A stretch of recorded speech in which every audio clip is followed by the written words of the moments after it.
Good afternoon. My name is Michael Conley. I'm the Assistant Superintendent of Finance and Operations.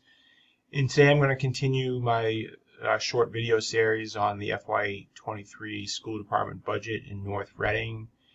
And in this about 15-minute video, I'm going to focus on school revenue offsets and the various budget subsidies and funding that is often times outside of the local appropriation general fund operating budget that also is extremely essential in funding a school department budget. So oftentimes parents and so forth will wonder where their user fee money may be going for a certain program or their tuition fee that they may be paying for a variety of programs, and I hope in this short video that this sheds some light on the various sources kind of outside of the general fund that all work to make the educational experience what it is for the North Reading student. So big picture, these are the various kind of funding revenue sources that make up the total funds of a school budget.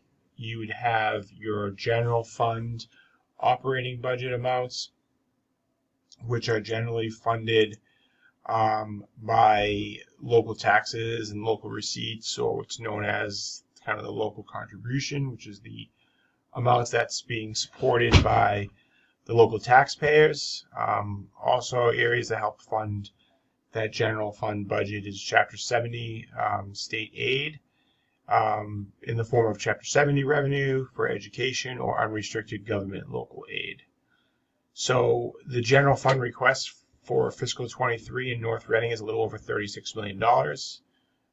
Chapter 70 in state aid total in North Reading about $9 million. So we would be looking for a local contribution supported by taxes and local receipts within the community, or about 27 million overall.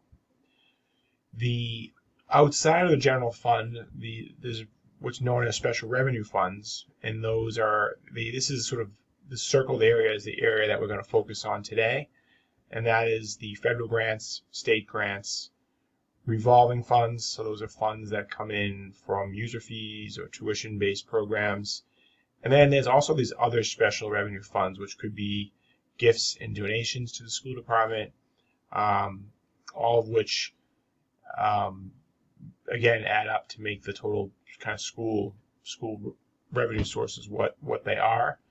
And we're going to focus on this area in today's presentation.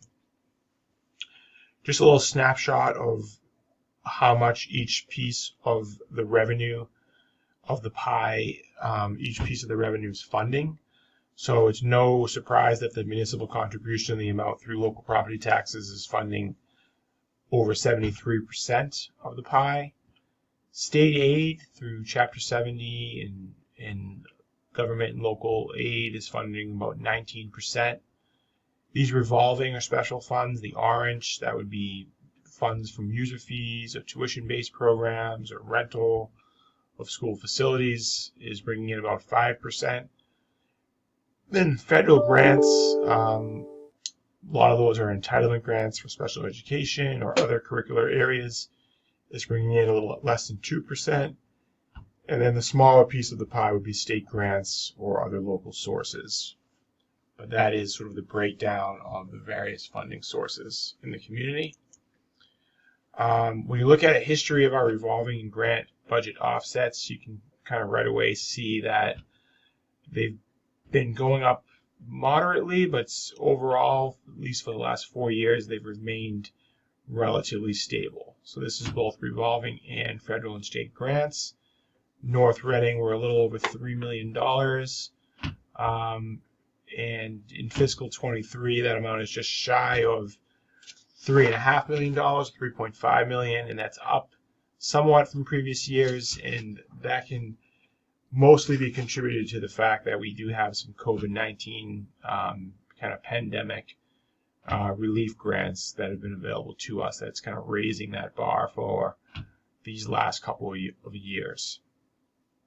But overall, the amount is relatively stagnant, and it doesn't change significantly because it's somewhat limited what we can do here, because these are really funding sources that must be spent on a particular purpose. So all of our state and federal grants have a particular program, curricular area, or a type of expense that we have to fit within those parameters. And when the school committee votes a user fee or a tuition cost, that revenue then has to directly be spent on costs within that program. So it's limited, and it's relatively stable, at least in North Reading, in terms of the amount of revenue. So we're going to focus first on the federal and state grants. So these are some of the grants that work to sort of annually offset our budget. Many of the grants listed on here are what are known as entitlement grants the district is eligible for. The allocation amount has been very similar over the past number of years. It's predominantly based on student demographic data, enrollment, as well as demographics within the community that drive the amount that districts receive each year. And typically, the demographics of North Reading student hasn't changed significantly in terms of the relative either economic status. So the amount that we receive each year has been relatively the same as well. The state circuit breaker program, that's the state source, is really designed to assist districts with providing a level of reimbursement in the range of between 65 and 75%. If the program is fully funded, it would be 75% of helping the districts receive special education tuition and transportation reimbursement for any costs that really are above a specific threshold, which has been about $47,000. So that is a largest amount of our state revenue that, again, particularly offset our special education out of district tuition and really transportation costs now as well, because the Student Opportunities Act that was added in fiscal year 21 did add transportation to this formula. But as you can see, most of these sources are federal grants that are for a particular purpose, either for early childhood education, to support professional development for new teachers, to support assisting with math and literacy tutoring for Title I eligible schools, which we have 3 Title I schools in North Reading: the Hood Elementary, the Little Elementary, and the Middle School. So that specifically supports tutoring efforts. The largest federal grant is our IDEA grant, which helps support special education paraprofessionals, transportation, and contractual therapeutic services. And that all works as a direct offset in our local budget appropriation. And then we have a technology grant that, again, helps support professional development geared towards integrating technology into the classroom. So I mentioned earlier that we have, this really going back to the beginning of the pandemic back in March 2020, we've had access to COVID-19 relief funds in the area of variety of sources, really through federal and state programs. This table all reflects costs we've already expended through these relief grants previously. So we've, back in fiscal 21, fiscal 20, prior fiscal years, we've spent over $1.3 million through grants designed to get the district up and running, coming back from the emergency-wide school closure back March through June of 2020. And then there was funding known as ESSAR, Emergency Secondary School Relief Funding, which helped support a variety of positions back in fiscal 20 and 21. There's been a variety of technology programs and grants available that helped us purchase and revamp our one-to-one program and increase that program from a one-to-one across the district. And then there was a variety of sort of CARES Act and prevention funding that all went into how to make sure that we were maintaining a health and safety environment throughout the school year. And there was some kind of FEMA relief money available for particular eligible costs for custodial and nursing costs designed to address the public safety crisis of the COVID-19 pandemic. If you look at the funding that's been available both this year and into the future, we still have about $1.5 million of total funding that's been available. Most of that's been funding that we were able to receive this year through the SR2 grant at $211,000, which is helping support the variety of positions that addresses mental health, learning loss, technology, and again, school nursing services. The SR3 funding is funding that we plan to spend over the next 2 fiscal years, fiscal 23 and fiscal 24. And the idea is that we would spend about half that, which is about $25,000 each year, and that would help us support the cost of these positions that were really added at the beginning of the pandemic for adjustment counselors, intervention tutors, technology technicians, and nursing services.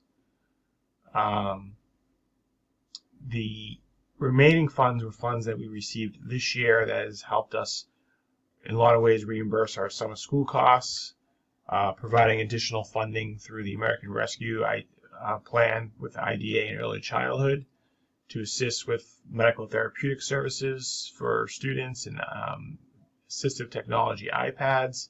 These are one-time sources of funding with COVID-19 that would not continue into the next fiscal year.